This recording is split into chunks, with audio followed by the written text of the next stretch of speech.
Buenos días, hermanos. Qué privilegio volverles a ver.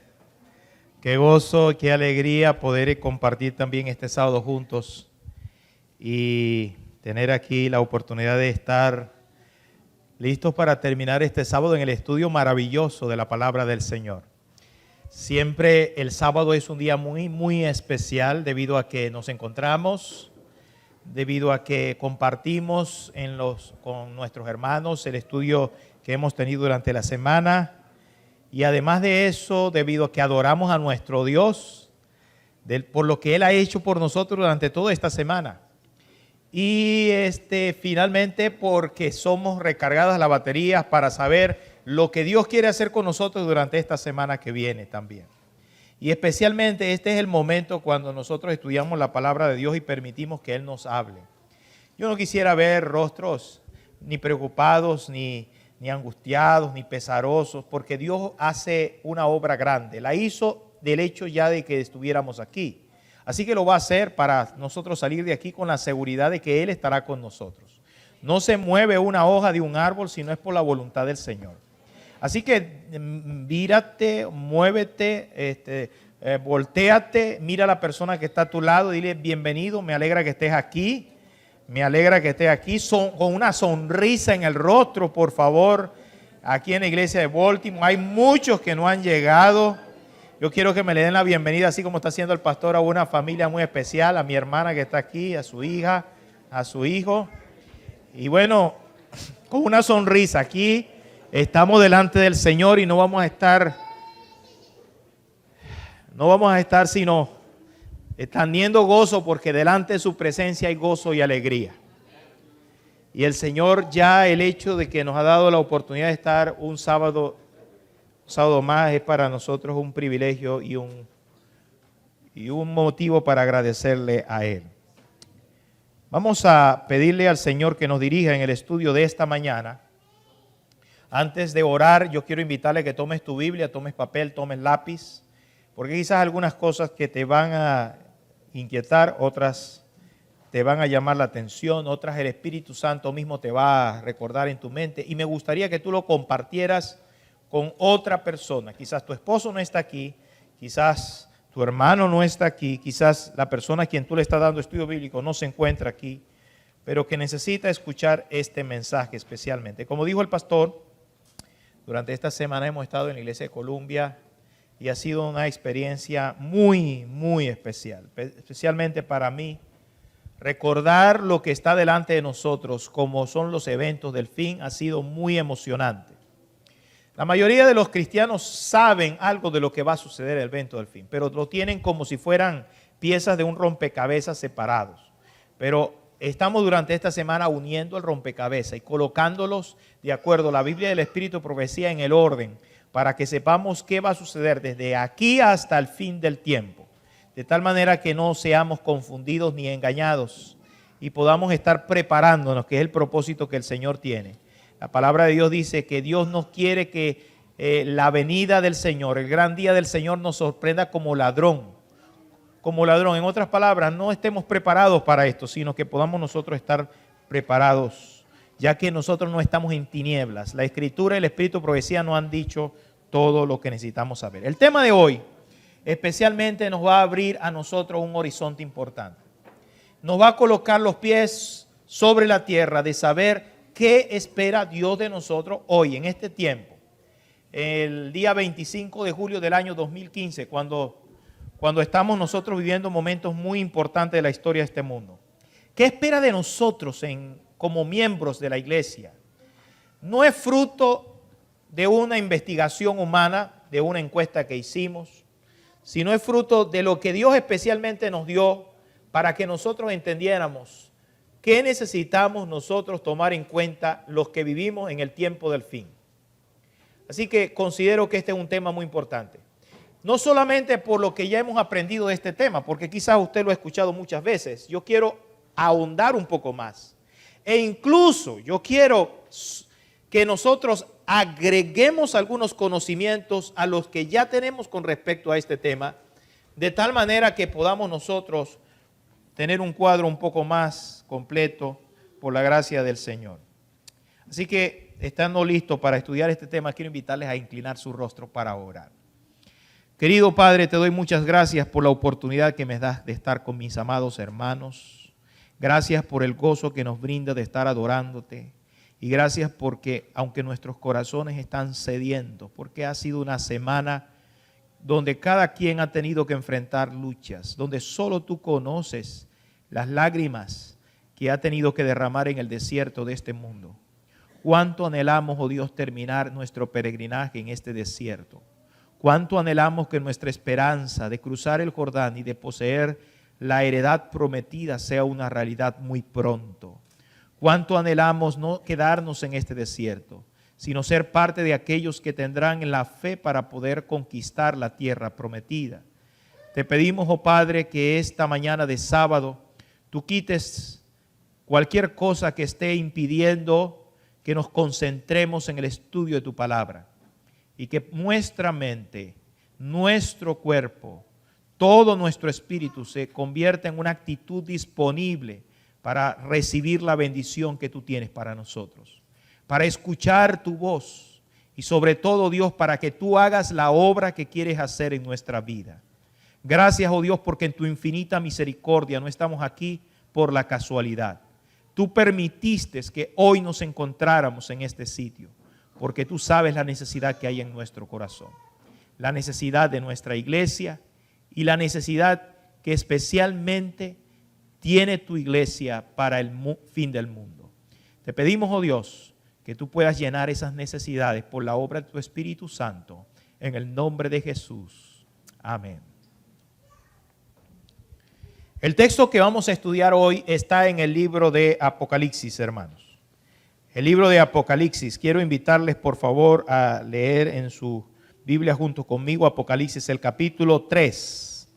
Apocalipsis, el capítulo 3. Es un texto muy conocido, especialmente, pero que deberíamos nosotros leerlos todos los días para recordar el mensaje que debemos de tener siempre en nuestra mente. Recordar quiénes somos realmente, qué necesitamos hacer realmente y cómo lo podemos hacer para que en el nombre del Señor Dios cumpla el propósito que tiene. Apocalipsis capítulo 3, versículo 14 al 22 dice: y escribe al ángel en la iglesia en la Odisea: he aquí el amén, el testigo fiel y verdadero, el principio de la creación de Dios, dice esto: yo conozco tus obras, que ni eres ni frío ni caliente. Ojalá fuese frío o caliente. Pero por cuanto eres tibio y no frío ni caliente, te vomitaré de mi boca. Porque tú dices: yo soy rico y me he enriquecido y de ninguna cosa tengo necesidad. Y no sabes que tú eres un desventurado, miserable, pobre, ciego y desnudo. Por tanto, yo te aconsejo que de mí compres oro refinado en fuego, para que seas rico, y vestiduras blancas para vestirte, y que no se descubra la vergüenza de tu desnudez, y unge tus ojos con colirio para que veas. Yo reprendo y castigo a todos los que amo. Sé pues celoso y arrepiéntete. He aquí yo estoy a la puerta y llamo. Si alguno oye mi voz y abre la puerta, entraré a él y cenaré con él y él conmigo. Al que venciere, le daré que se siente conmigo en mi trono, así como yo he vencido y me he sentado con mi Padre en su trono. El que tiene oído, oiga lo que el Espíritu dice a las iglesias. ¿Cuál es el propósito de este mensaje? ¿Cuál es el propósito de los otros 6 mensajes anteriores? Nosotros hemos escuchado hablar acerca de los mensajes a las 7 iglesias. Especialmente este último mensaje no está haciendo referencia a ninguna otra iglesia del pasado. No está haciendo referencia a la iglesia apostólica, no está haciendo referencia a la iglesia perseguida en los primeros tiempos por Roma, no está haciendo referencia a la iglesia que cayó en apostasía, no está haciendo la iglesia que enfrentó la Inquisición, no está haciendo referencia a la iglesia de los tiempos del protestantismo, del inicio del protestantismo, no está haciendo referencia a ninguno de estos tiempos pasados. ¿A cuál tiempo está haciendo referencia esta iglesia hoy? Yo necesito hacer una encuesta, una investigación, cuáles son las necesidades de la iglesia, cómo solucionar los problemas de la iglesia, qué puedo hacer para tener una mejor iglesia. Yo lo único que puedo ir al testigo fiel y decirle, ¿qué tú me dices para la iglesia adventista del séptimo día de hoy? ¿Por qué está como está? Y el Señor me dice, aquí está. Esto es específicamente para ella. Yo puedo estudiar y leer muchos sermones, desde Génesis, Éxodo, Levítico, Número, Deuteronomio, Josué, Jueces, Reyes, Primero y Segundo de Reyes, Primero y Segundo de Crónicas, Esdras, Nehemías, Salmos, Proverbios, Salmos, cualquier parte de la Escritura, pero solo hay una parte de la Escritura específicamente para mí en este día. Noten que estoy diciendo para mí y para ti. Estoy diciendo que cada uno de nosotros tiene un mensaje especial para nosotros, especialmente para nosotros. ¿Cuál es ese mensaje? En segundo lugar, quisiera decirle que ¿cuál es el propósito del mensaje que Dios nos da? El propósito de todos estos mensajes que el Señor nos da es que seamos vencedores. Todos los 7 mensajes terminan con ese corolario, con esa conclusión, con ese sumario, al que venciere, al que venciere. El propósito del mensaje no es que tú seas destruido, el propósito del mensaje es apartarte, el propósito del mensaje no es vomitarte, el propósito del mensaje no es que tú te pierdas. Hay algunas personas que en el mundo lamentablemente tienen el concepto de que el propósito que Dios tiene con nosotros al mirar nuestras fallas y errores es condenarnos. No, el propósito que Dios tiene con nosotros es salvarnos.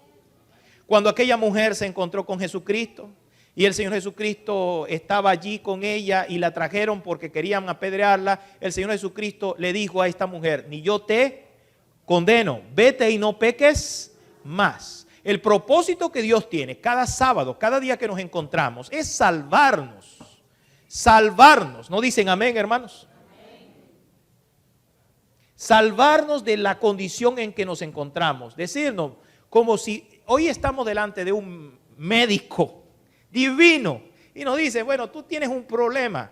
Él es médico, en este caso, él es médico, en este caso, él es sastre, en este caso, él es, además de eso, un comerciante. En este caso, él es lo que necesitamos nosotros. Él se sienta delante de nosotros y dice, el problema es que tú tienes esta necesidad.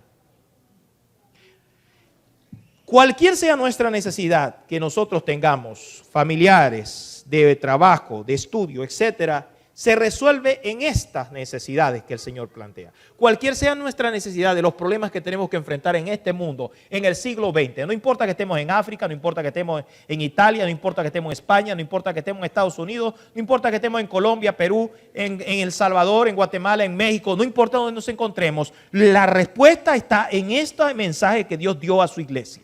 Este mensaje es para ti. Este mensaje especialmente de aquel que conoce nuestras necesidades. Este mensaje es porque Dios quiere que nosotros venzamos. Dile a la persona que está a tu lado, Dios quiere que tú puedas vencer. Dios quiere que tú puedas vencer. Eso es lo que Dios quiere y por eso es el propósito de este mensaje. Ahora, ¿vencer qué? Este mensaje especialmente tiene un contexto. Este mensaje es dado a la iglesia en Laodicea. ¿Qué significa Laodicea? Para aquellos que estudian la Biblia profundamente, ¿qué significa Laodicea? Lao, ¿qué significa? Lao, ¿qué significa? Pueblo. ¿Y qué significa Dicea? La otra parte. O Diquea. ¿Qué significa? Juicio. Así que este mensaje es especialmente dado a la iglesia del juicio después de 1844. ¿Qué está juzgando Dios? Esto es importante en el contexto para entenderlo. Dice, yo conozco tus... Ok, todos los mensajes de alguna manera presentan eso. Yo conozco lo que tú haces. Yo conozco lo que tú vives. Así que yo no puedo finalmente, aunque sé lo que tú piensas y aunque sé tus motivos y aunque sé tus pensamientos, yo delante del universo voy a evaluarte por lo que son las obras. ¿Me siguen, hermanos? De hecho, la Escritura dice claramente que Dios traerá todas las obras ¿a qué? A juicio, sean buenas y sean malas. Ahora, yo conozco tus obras y esa es la evaluación que Él está haciendo, el juicio que está haciendo a la iglesia. Yo no voy a entrar acerca de cómo Dios hace este juicio, qué le dice a la iglesia. Yo quiero esta mañana solamente compartir con ustedes las 3 vitaminas, los 3 remedios que Dios quiere que la iglesia tenga. Está en el versículo 18. Por favor, acerquémonos al versículo 18. Si usted se olvida de todo el resto, pero solamente lee el versículo 18, usted va a tener la clave, las 3 claves para que su iglesia, para que su vida pueda llegar a ser una vida que venza al final de los tiempos, pueda vencer en el tiempo del fin. Apocalipsis capítulo 3, versículo 18 dice: por tanto, yo te aconsejo que de mí compres oro refinado en fuego, para que seas rico, y vestiduras blancas para vestirte, y que no se descubra la vergüenza de tu desnudez, y unge tus ojos con colirio para que veas. Quizás alguno de ustedes dice: pastor, ya lo he escuchado alguna vez esto. Yo quiero que por un momento usted trate de poner a un lado cualquier pensamiento que usted tenía antes, porque vamos a edificar sobre lo que teníamos antes. Y vamos a mirarlo con un poco de una lente diferente. El Señor da 3 remedios a la iglesia. Yo te aconsejo que de mí compres oro refinado en fuego, para que te vistas y se descubra la vergüenza de tu desnudez. Y además, ¿qué le dice el Señor?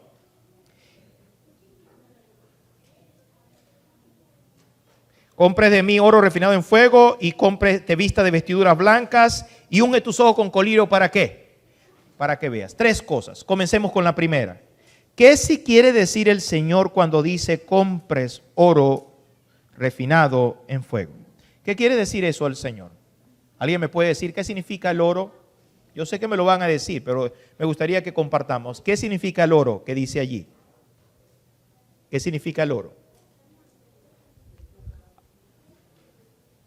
Sí, yo creo que lo saben. ¿Qué significa el oro? Ustedes estudiaron ya el Apocalipsis. ¿Qué significa el oro? Pureza. Muy bien, ahí vamos. ¿Qué más? Fe. Muy bien. Ahora, ¿qué significa el oro hoy para el mundo? ¿Y qué significaba el oro para el mundo pasado? El mundo pasado, el oro, saben que significa algo muy importante. Para el mundo significa poder y autoridad. El oro significa poder y autoridad. ¿Qué significa eso cuando el mundo dice que poder y autoridad? Bueno, que todas las riquezas de un país, ¿saben en qué lo tienen? La tienen en oro. Un país es tan rico como cuanto oro tenga él en sus arcas. Los lingotes, esos lingotes. Hay algunos países que hacen más billetes de los que tienen en oro. Pero realmente lo que tienen en oro es lo que es la riqueza del país. Así que el país es tan rico como el oro que tenga. Hay personas que por eso compran joyas. Hay personas que por eso dicen, bueno, yo voy a comprar mis joyas, yo voy a obtener. ¿Por qué? Porque el oro es símbolo de poder. Si usted tiene oro, tenía poder. Si usted tiene oro, tiene autoridad. El que tiene más dinero, tiene autoridad. El que tiene más riqueza, tiene autoridad. Tiene más poder. Así que un país hoy, una persona hoy, incluso se ponen cadenas de oro, incluso pueden usar anillos de oro. Las personas incluso en el pasado usaban dientes de oro para reflejar cómo la persona tenía el poder y autoridad para tener un diente de oro, tenía la riqueza para tener un diente de oro. Y eso es símbolo de poder y autoridad. La riqueza es símbolo de poder y de autoridad. Ahora, el Señor cuando le dice a esta iglesia, nos dice a nosotros, ¿cuál es el problema de la iglesia y cuál es el remedio que necesita? Le está diciendo en otras palabras, tú no tienes poder ni autoridad. Te falta oro. Entonces usted dice, bueno, pero esto está hablando de las riquezas materiales, está hablando de los dólares. No está hablando de los dólares. Pero en el mundo espiritual, a esta iglesia le falta oro. Le falta oro. Ese oro, espiritualmente hablando, le va a dar poder a la iglesia. Ese oro, espiritualmente hablando, te va a dar poder a ti. Yo le comentaba a los hermanos y le decía, ¿qué significa poder? A veces que usted está en medio de la universidad, usted está en medio del trabajo y hay personas que ni siquiera saben que tú eres adventista del séptimo día, o que tú crees en Dios, o que tú sigues a Dios. Porque tú estás así todo escondido, todo temeroso. Pareciera que no tienes la autoridad como para decirle a la persona, yo tengo esta fe, yo tengo esta confianza. Sino que tú estás siempre como detrás de bambalinas y dices, bueno, no, yo no quiero decir lo que yo pienso.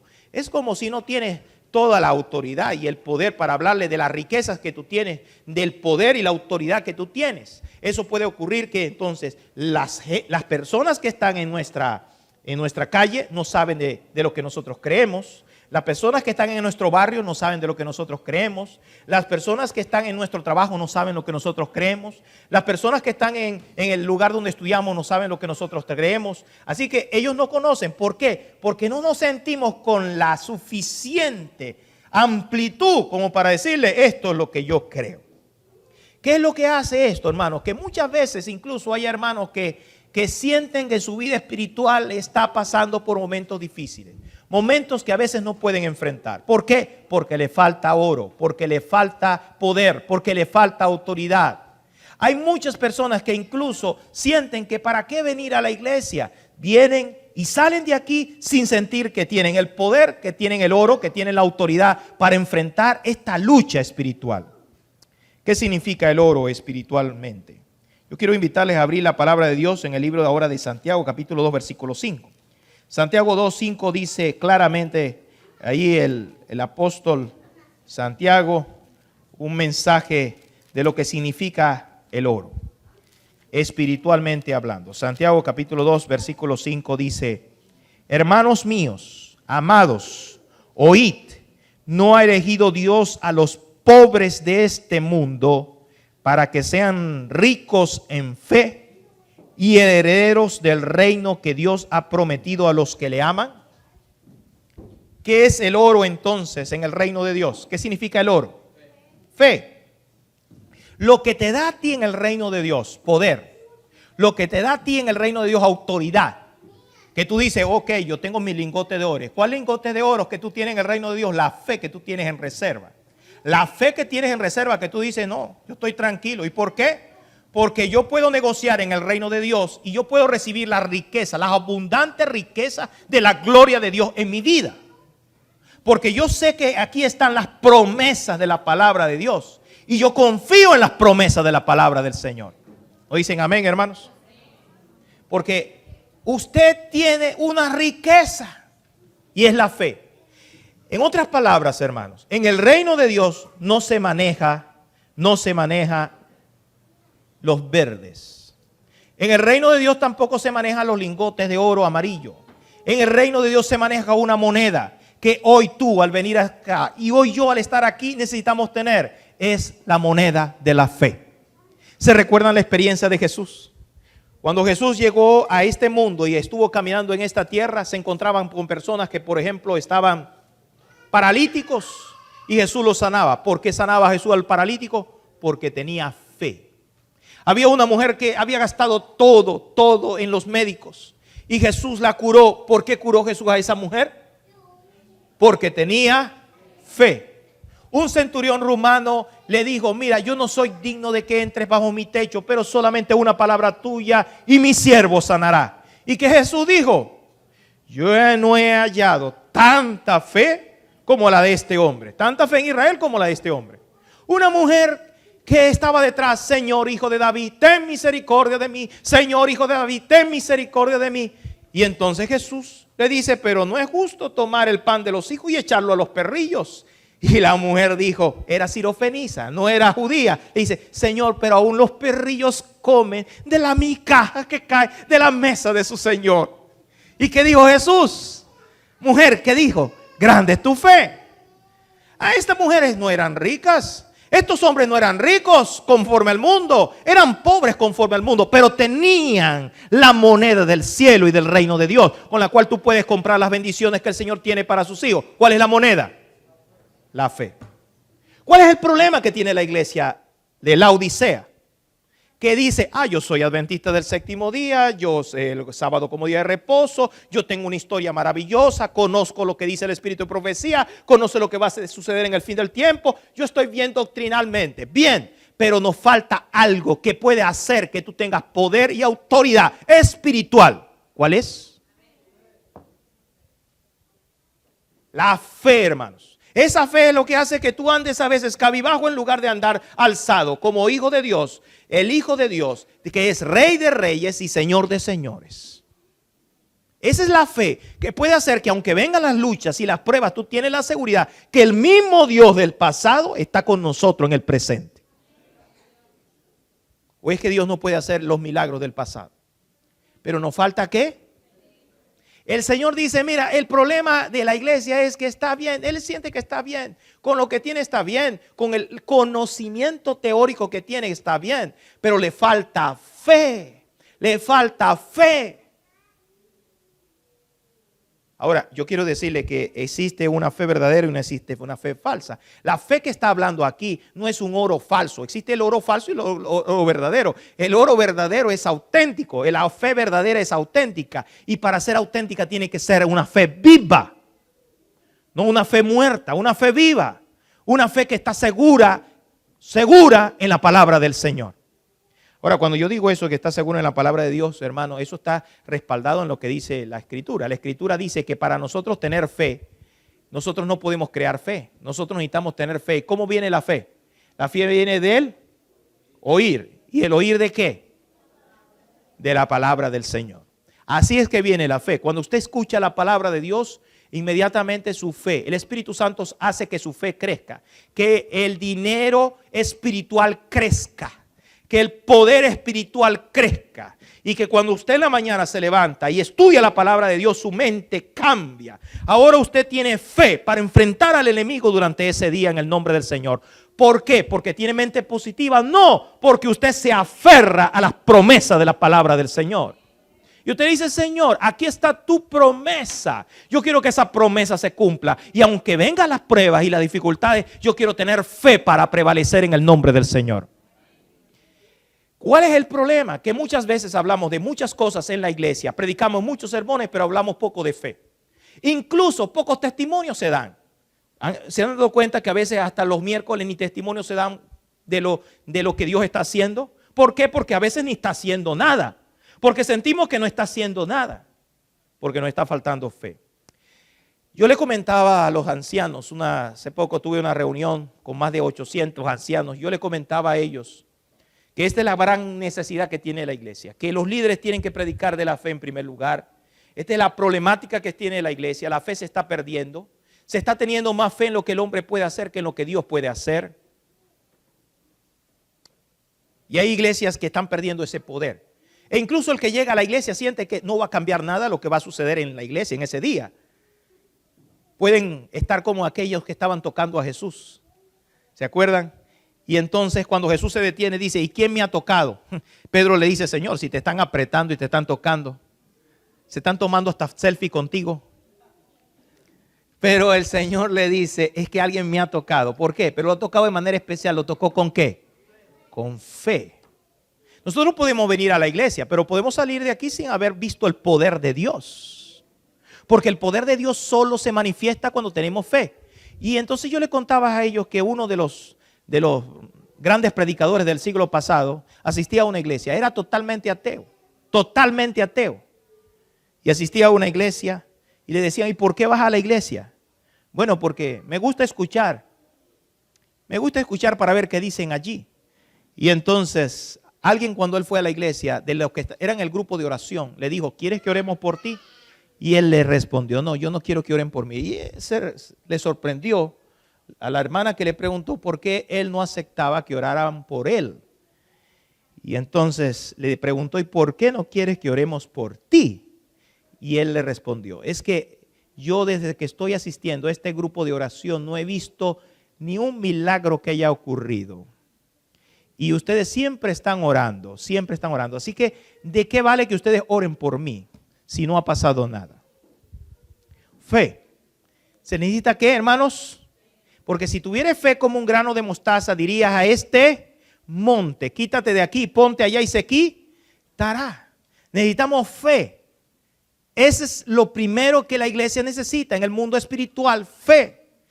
Tú necesitas decirle como ese padre que le dijo a Jesús cuando se encontró con Jesús, después de haber intentado con los discípulos: Señor, le traje mi hijo a tus discípulos y no pudieron. Así que si tú puedes hacer algo, por favor, hazlo, porque mi hijo está mal. ¿Y saben qué le respondió Jesús?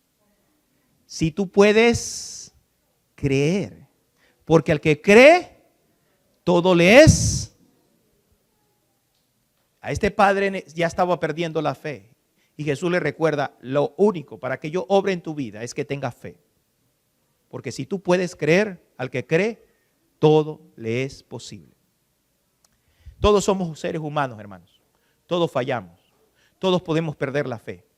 Pero saben, si necesitamos, si queremos en verdad, si deseamos en verdad que tú y tu familia sean vencedores, necesitamos pedirle al Señor, como le dijo ese padre a Jesús: Señor, aumenta mi fe. Ayuda mi incredulidad, Señor. No quiero ser más incrédulo. Ayúdame a tener fe. ¿No dicen amén, hermanos? Ahora, ¿qué tipo de fe? No es cualquier tipo de fe. No es cualquier tipo de fe.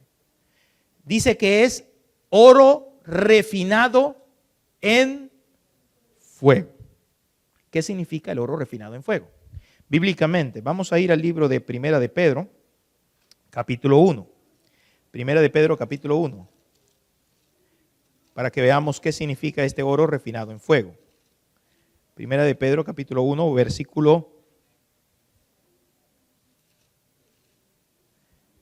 el versículo 7. Voy a leer versículo 6 también, por favor.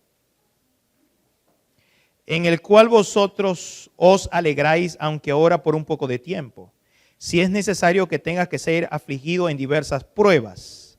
Versículo 7.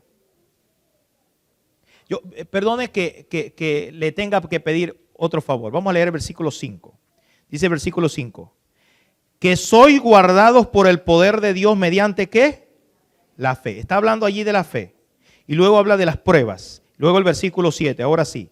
Para que sometida a prueba vuestra fe, mucho más preciosa que ¿qué? Que el oro, el cual, aunque perecedero, se prueba con fuego, sea hallado en alabanza, gloria y honra cuando sea manifestada en Jesucristo. ¿Qué significa oro purificado en fuego? Si el oro es la fe, ¿qué significa el fuego? La prueba. No es cualquier fe la que necesita esta iglesia, sino una fe que pueda resistir ¿qué? La prueba. ¿Pasaste prueba esta semana? Bueno, esas son las pruebas de la fe. No serán nada en comparación con las que vienen. Pero si no vencemos las que hemos pasado, ¿cómo venceremos las que vienen? Si no vencemos el hecho de que a veces nos falta el dinero, si no vencemos el hecho de que a veces nos sentimos mal, si no vencemos el hecho de que a veces vemos a nuestros hijos escoger un mal camino, si no vencemos el hecho de que a veces tenemos conflictos en la familia que no podemos resolver, si no vencemos esas pruebas que hacen estremecer nuestra fe, y si no vencemos las luchas que a veces Dios permite que estén en nuestro camino y que el diablo coloca, como puso con Job, ¿cómo vamos a hacer que nuestra fe sea purificada en fuego? Yo conozco y tengo a una tía que tiene varios años luchando con enfermedades. Saben que estar enfermo es terrible. Estos días me pasó un accidente con la pierna y tuve como 24 horas, más de 24 horas, 40, 20, 30 horas que no podía moverme y era insoportable para mí. Me sentía mal. De verdad que yo admiro y veo la paciencia y la fortaleza que tienen gente que tiene 6 meses en un hospital, 1 año en hospital, 1 operación, 2 operaciones, 3 operaciones y las cosas no avanzan y las cosas no mejoran. Hermano, eso es increíble, ¿verdad? Porque allí usted se prueba todo y las cosas no mejoran. Y esta hermana que conozco ha sido pionera de iglesia, ha establecido muchos templos y ha llevado el evangelio a muchas personas. Y en los últimos 15 años ha pasado unas pruebas de su salud terrible. Según los médicos ya debía haber muerto hace mucho tiempo. Ella dice, yo estoy viva es porque Dios quiere que esté viva. Los últimos 5 años está en una cama. La única manera de ir a la iglesia es que vaya en una silla de ruedas. Sin embargo, cuando usted llega a hablar con esa persona, a darle ánimo, parece que más bien esa persona le da ánimo a usted. ¿Le ha pasado a usted alguna vez eso? Usted va a visitar a alguien que usted dice, le voy a dar ánimo. Voy a visitarlo para darle ánimo, pero en lugar de usted darle ánimo, usted sale fortalecido en el Señor. Porque usted se está dando cuenta que esa persona tiene una fe extraña, tiene una fe singular, tiene una fe particular. No tiene una fe solamente cuando las cosas van bien, no tiene una fe cuando las cosas están sobre ruedas, sino que aún en medio de la crisis su fe resplandece. Esa es la fe que Dios está pidiendo de su iglesia en los últimos tiempos. Una fe purificada en fuego.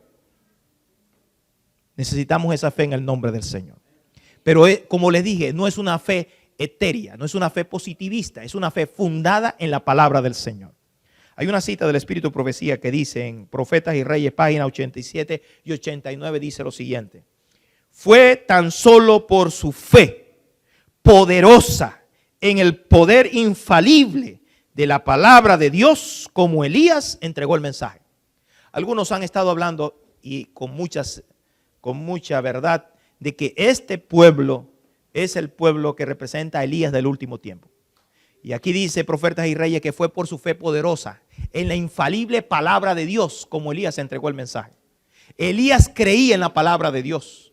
Y Dios le dijo, no va a haber lluvia, sino por mi palabra.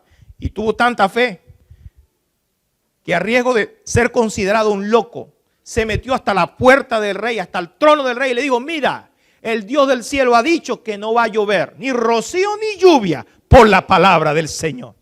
Y después se fue. ¿Cuánta fe tienes tú en este libro? ¿Cuánta fe tú crees en las promesas de este libro?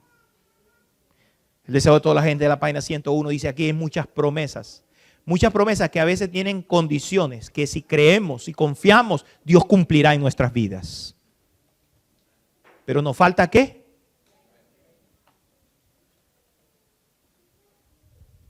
Para ser vencedor necesitamos fe. Pero la fe viene por el oír de qué? ¿Qué vamos a hacer para que crezca nuestra fe? Oír a Dios. Todos los días, cada día. No es suficiente con oírlo el sábado en la mañana.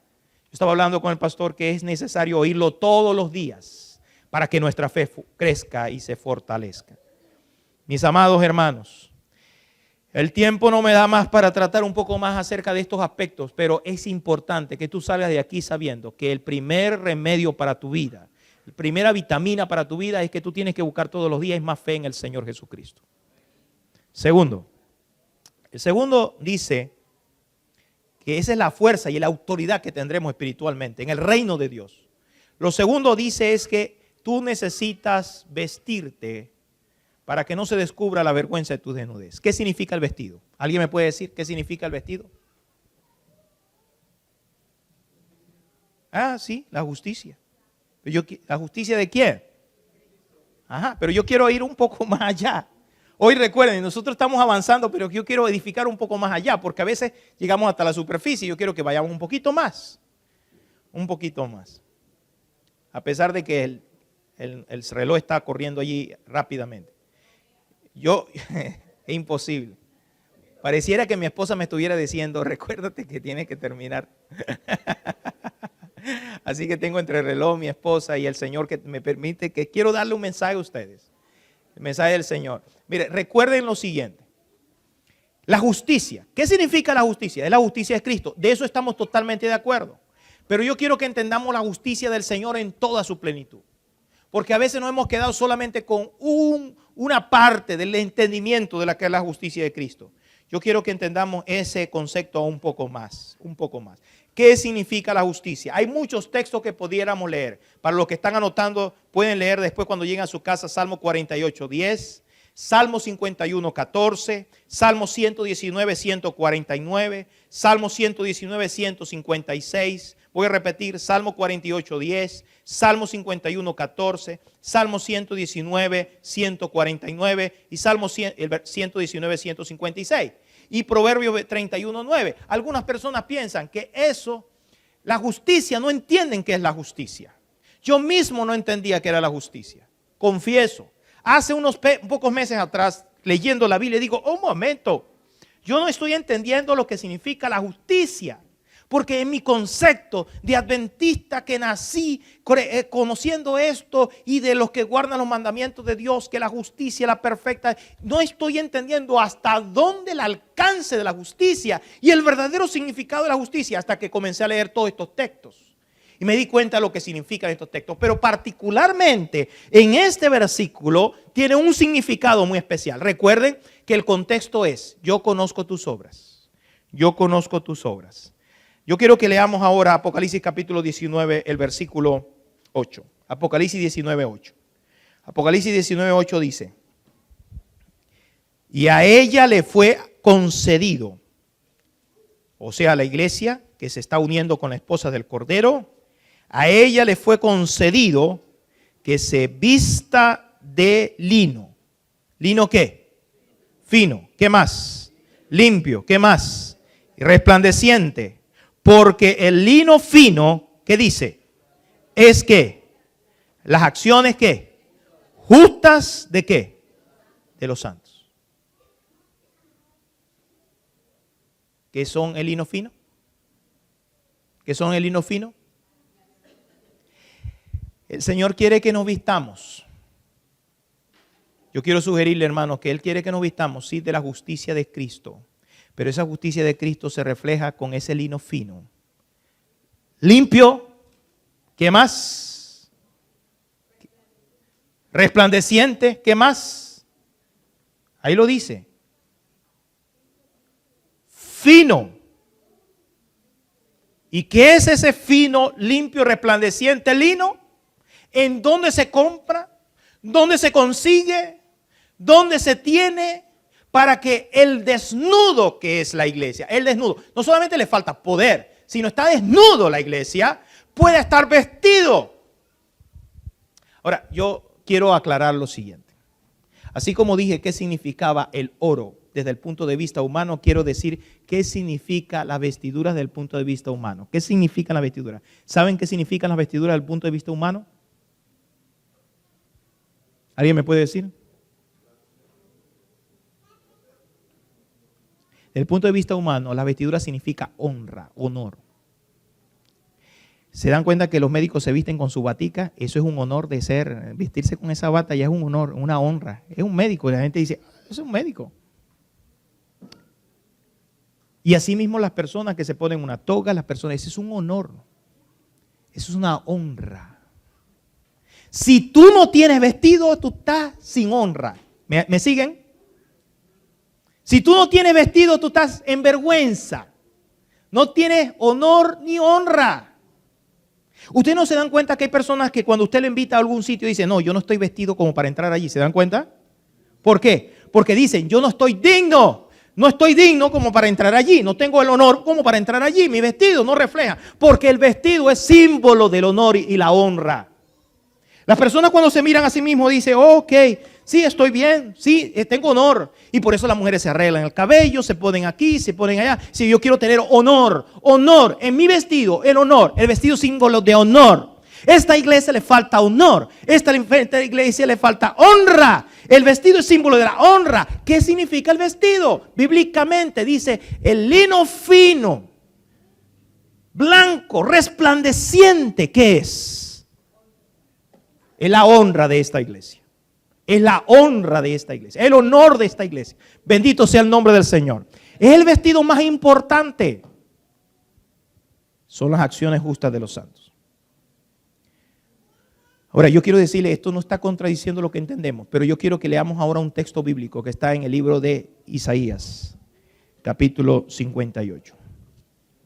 Isaías, capítulo 58. Porque aquí dice, las acciones justas de los santos. Las acciones justas de los santos. Isaías capítulo 58. Voy a leer varios versículos porque es importante que lo entendamos. Versículo 1, para entender el contexto. Clama a voz en cuello, no te detengas. Alza tu voz como trompeta y anuncia a mi pueblo su rebelión y a la casa de Jacob su pecado. Que me buscan cada día y quieren saber mis caminos, como gente que hubiese hecho justicia y que no hubiese dejado la ley de su Dios. Me piden justos juicios y quieren acercarse a Dios. Porque dicen, ayunamos y no hiciste caso. Humillamos nuestras almas y no te diste por entendido. He aquí que en el día de nuestro ayuno buscáis vuestro propio gusto y oprimís a todos vuestros trabajadores.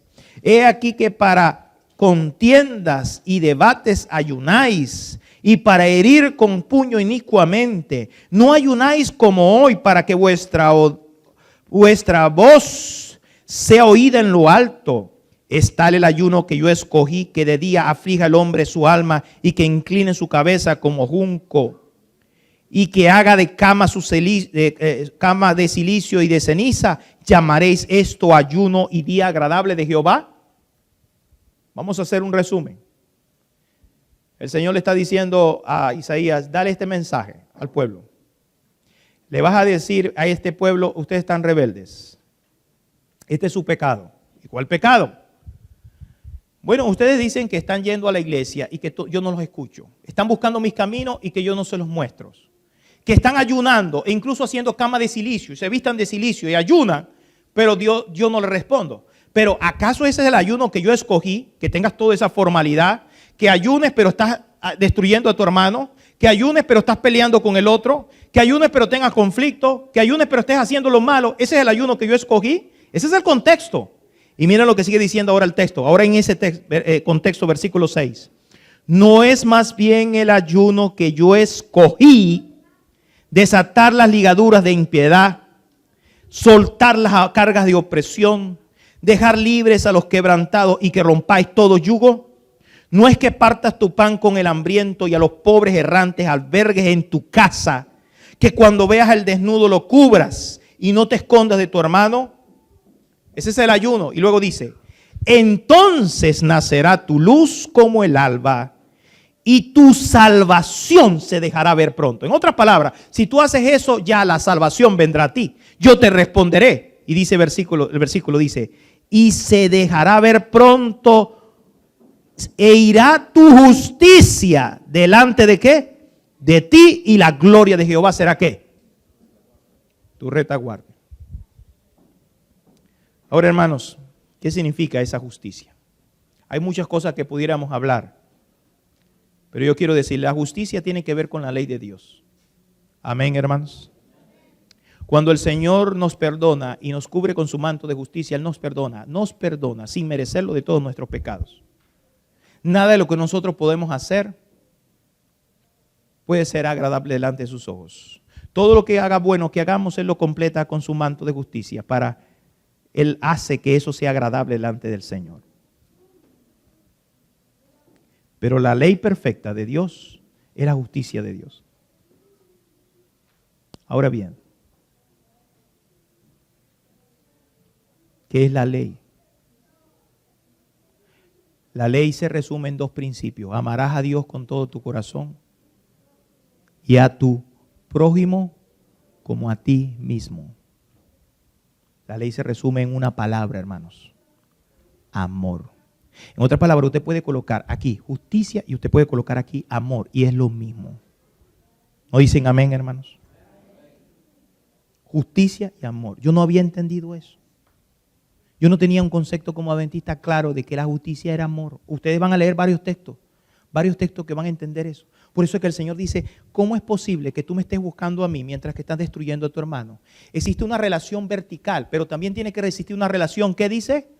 Horizontal. La iglesia sí necesita necesita poder, autoridad, necesita oro. Y el oro es la fe para tener una relación con Dios. Pero también necesita, ¿qué, hermanos? La justicia de Cristo, sí, que Él me imputa, sí. ¿Cuándo me lo imputa? Cuando me perdona. Pero si Él me perdona, dice el Padre nuestro, Padre, perdona nuestras deudas, así como nosotros perdonamos a quienes. Yo le puedo leer varias citas del Espíritu de Profecía, donde dice el Señor que Él nos da su justicia por lo que hace por nosotros, pero también hace una obra en nosotros para que nosotros lleguemos a reflejar la justicia de Cristo Jesús.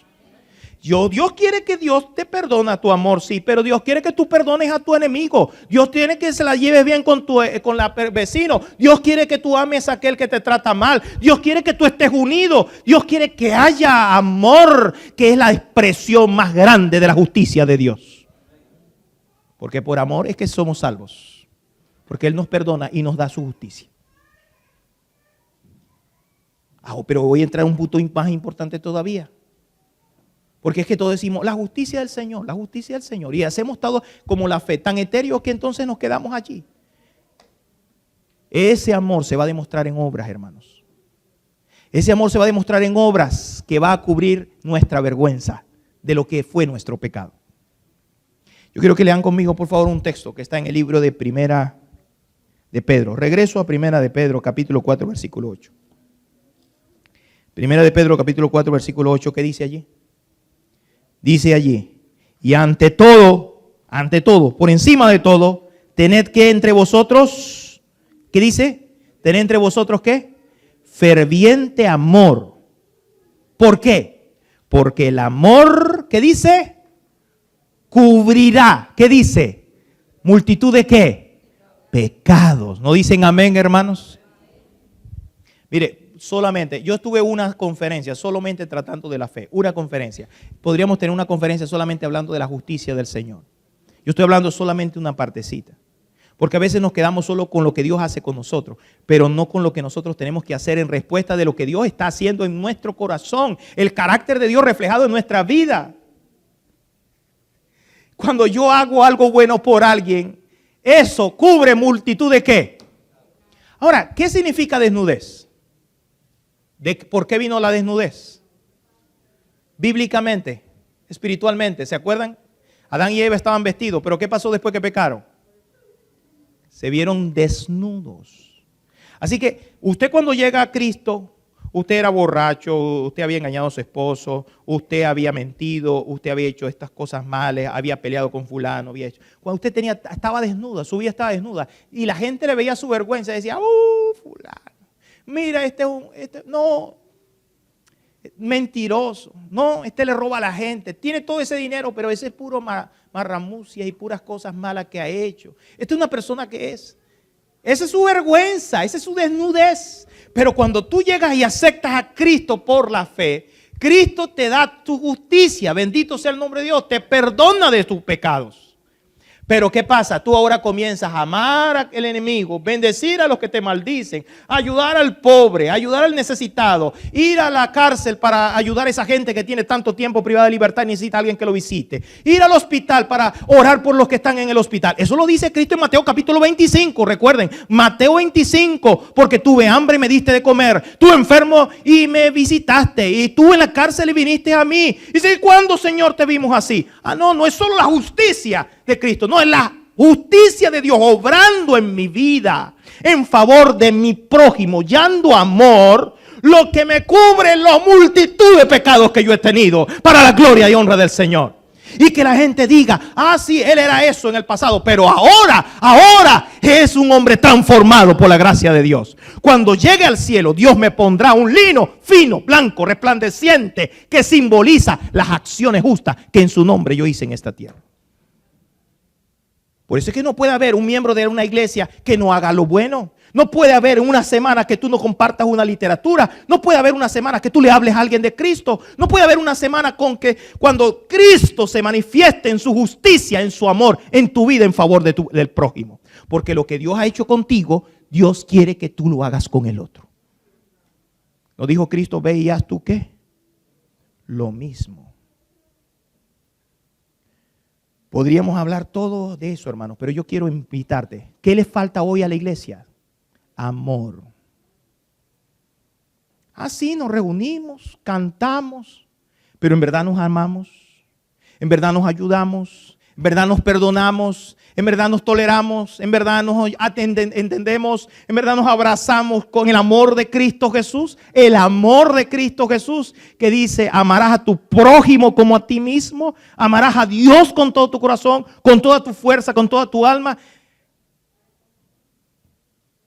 El amor. Desatar las ligaduras en piedad, dar pan al que necesita. Esa es la justicia de Dios. La iglesia necesita vestirse de ese amor para que Dios y el mundo vean la honra de la iglesia. El amor será la honra de la iglesia. Alabado sea el nombre del Señor. ¿Cuál es el segundo remedio? El amor. El tiempo se me ha ido y tengo que terminar, pero el tercer remedio, hermanos, lo voy a explicar de esta manera. Primero, ¿qué significaría ser un ciego? Ser un ciego hoy el mundo lo llama discapacidad. O a los discapacitados no les gusta que le diga discapacitado, pero es una discapacidad. Es decir, no tiene una capacidad para hacer algo. Así que cuando se coloca un colirio es para capacitarlo para hacer lo que tiene que hacer y para saber lo que tiene que hacer. Cuando el hombre pecó, la historia del hombre cuando pecó, es que el hombre y la mujer escucharon a la serpiente. La mujer escuchó a la serpiente que dijo: con que Dios ha dicho que el que coma de este árbol, no pueden comer de todos los árboles que están en medio del huerto. Y la mujer corrige a la serpiente y dice: no, de todos los árboles podemos comer, pero del árbol que está en medio del huerto no podemos comer, porque dijo Dios, moriremos. Y la serpiente le dice: no vas a morir. Y en ese momento sembró la duda en el corazón de Eva. Antes ella tenía fe en la palabra de Dios, pero ahora comenzó a dudar de lo que Dios le había dicho. Y para afirmar, la serpiente le dice: porque sabe Dios que el día que tú comas de este árbol, serán abiertos tus ojos, seréis como Dios, conociendo el bien y el mal. Y dice la Escritura que la mujer vio el fruto, le agradó a los ojos, era codiciable para alcanzar la sabiduría, estiró la mano, tomó del fruto y comió. Lo dio a su marido, el cual comió así como ella, y cuando comió se dieron cuenta que estaban, ¿qué? Se abrieron sus ojos y se dieron cuenta que estaban, ¿qué? Desnudos. Ahora es lo mismo que está pasando aquí en Apocalipsis 3. Lo que Génesis 3 es la antítesis de lo que es la tesis de Apocalipsis 3. La mujer perdió la fe, actuó incorrectamente contra Dios. Y cuando actuó incorrectamente contra Dios, actuó incorrectamente ¿contra quién? ¿Quién era su prójimo? ¿Quién era su prójimo? El esposo. Porque si tú no estás bien con Dios, tú no vas a estar bien con tu prójimo. Si tú no estás bien con Dios, tú no vas a estar bien con tu prójimo. Lo primero que vas a hacer es también ofender al prójimo. Así que, ¿qué imagínense? Ella le da la fruta al prójimo más cercano. Lo comparten con el prójimo más cercano. Y cuando se abre, comen ambos, si abren los ojos, se dan cuenta que están desnudos. ¿Qué necesita ahora la iglesia?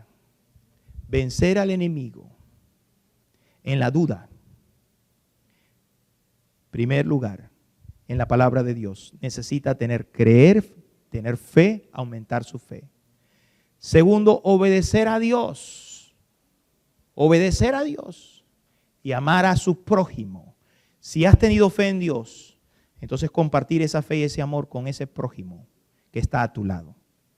Y en tercer lugar, cuando eso ocurra, se harán abiertos tus ojos. Pero este abrir es diferente. Este abrir que Dios quiere dar a través de su Espíritu Santo, con ese colirio celestial, es el discernimiento para saber lo que tienes que hacer para glorificar el nombre de Dios. Saben, hermanos, que necesitamos discernimiento, porque la mayoría de nosotros estamos ciegos por la carnalidad que hay en nuestra vida. El mundo hoy a lo bueno llama malo y a lo malo está llamando. Pero cuando el colirio celestial viene a nuestra vida, ya tú vas a saber qué es lo que tú puedes hacer. Dios te va a dar discernimiento, te va a mostrar el camino, te va a decir qué es lo bueno. Antes los ojos se abrieron para lo malo, pero ahora Dios quiere abrir tus ojos para que veas lo bueno, para que veas cuán maravillosa, cuán buena, agradable es la voluntad de Dios para tu vida. Y puedas caminar en ese camino hasta que Cristo venga por segunda vez. ¿Hay algún hermano en este día, esta mañana, que dice, pastor, yo quiero esos 3 remedios en mi vida?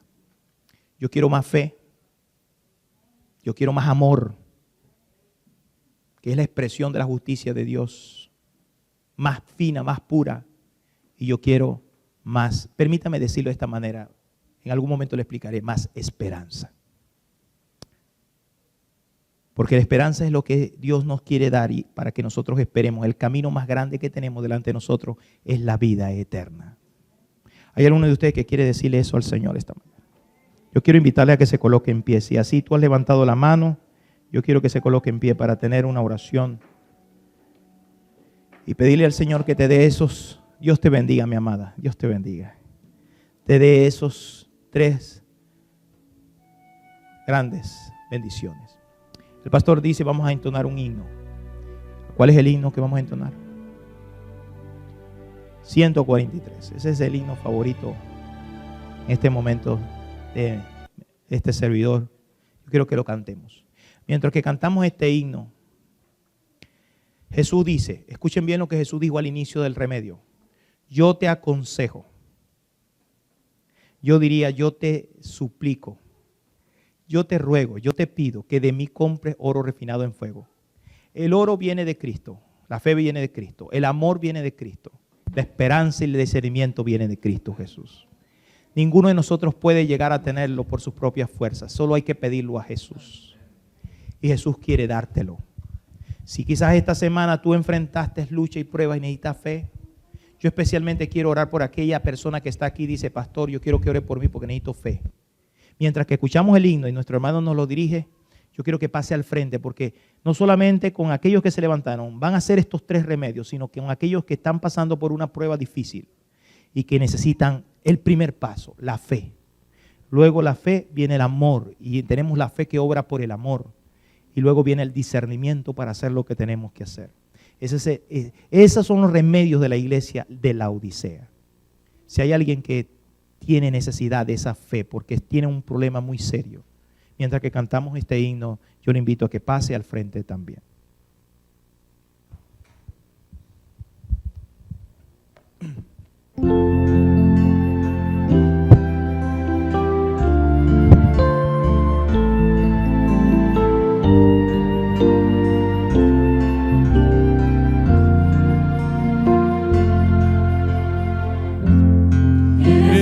Perla de valor, eres la rosa de Sarón, eres mi Salvador.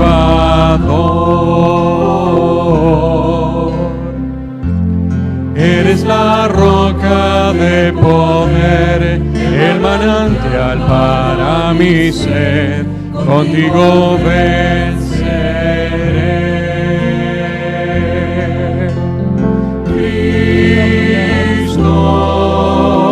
Mi Señor, Cristo eres tú.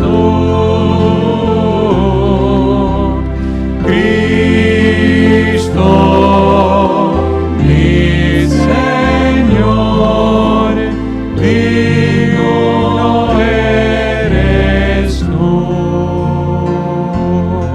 Con todo el corazón, la primera parte de la dama. Tropiezo cerca estás, tu fuerte brazo es mi sostén, eres mi Salvador. Los caballeros. Cuando regreses triunfador, llévame salvo a tu mansión, contigo venceré. Todos. Cristo, mi Señor.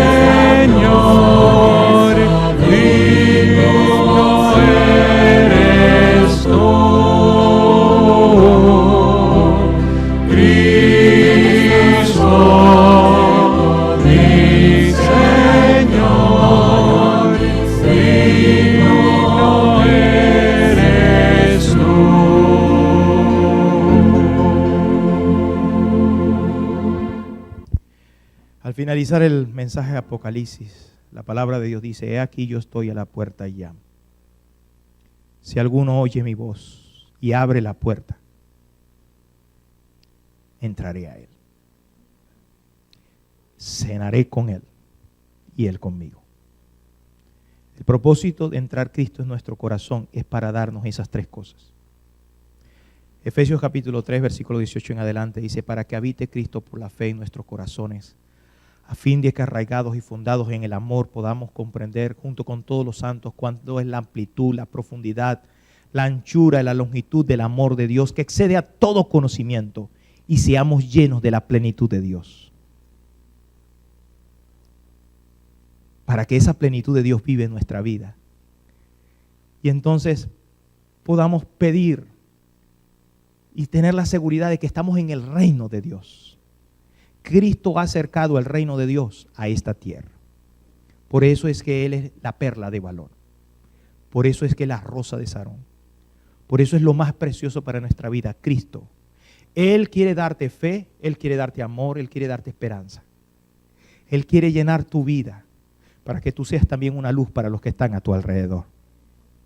No sé cuál es el problema tan difícil que estás enfrentando, pero Jesús tiene fuerza y poder. Y ojalá que lo toques con fe.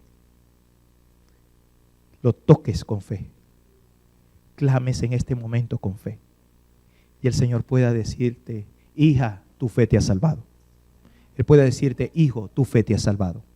Ve en paz. Y queda libre de este azote. Que el poder de Dios hoy se manifieste en este lugar. Inclinemos el rostro para orar. Alabado y glorificado sea tu nombre, Señor, por tu palabra. Cada día podemos extraer tesoros preciosos, maravillosos, que nos enseñan de manera sencilla, aunque no es fácil, el hecho de que tú has venido a nuestras vidas para darnos lo que necesitamos. Estamos con los brazos cerrados en un mundo que es un desierto, pensando que con nuestras propias fuerzas podemos. Pero, oh Padre, te pido que en esta hora, los que hemos estado aquí esta mañana, nos demos cuenta que con nuestras propias fuerzas no podemos. No existe dinero suficiente para enfrentar las cosas de este mundo. No existen vestidos suficientes como para estar honrables en este mundo, honorables. No existe, oh Dios, colirio humano suficiente y sabiduría humana que sea capaz de guiarnos por el camino correcto. Necesitamos desesperadamente de ti. Y te pido, Dios, para que esta iglesia de Baltimore comience en este año 2015, junto con la iglesia del mundo, un peregrinaje donde pueda aumentarse la fe, el amor y la esperanza. Y que el Espíritu Santo, Cristo Jesús y el Padre puedan obrar de manera especial en nuestros corazones, en las familias y en la iglesia. Hay personas que tienen sus lágrimas en sus ojos, oh Dios, porque están enfrentando problemas y luchas fuertes. La fe muchas veces ha flaqueado, están a punto de desmayar. Pero Dios, ante la prueba, ante el fuego de la prueba, permite que ellos puedan salir purificados en Cristo Jesús y que su fe salga más que vencedores. Porque tu palabra dice: ¿y qué es la victoria que vence al mundo? Nuestra fe. Oh Señor, haz que en la lucha espiritual, en la batalla de la fe, cada hermano que se encuentra aquí, que hoy ha escuchado tu palabra, pueda cada día, escuchando tus promesas, escuchando tu palabra, afirmarse en tu palabra, afirmarse en tu amor y afirmarse en la gran esperanza que tú has dado a tus hijos. Y que en este día y esta semana tú puedas dirigirnos a crecer en la gracia de Cristo Jesús. Gracias, oh Dios, por escucharnos. Gracias porque tú has contestado y gracias porque en este momento tú traes paz a nuestro corazón. Especialmente a aquellos que han pasado al frente. Dale paz en su corazón conforme a su fe. En el nombre de Cristo te lo pedimos y agradecemos todo. Amén, Señor. Dios le bendiga, mis hermanos.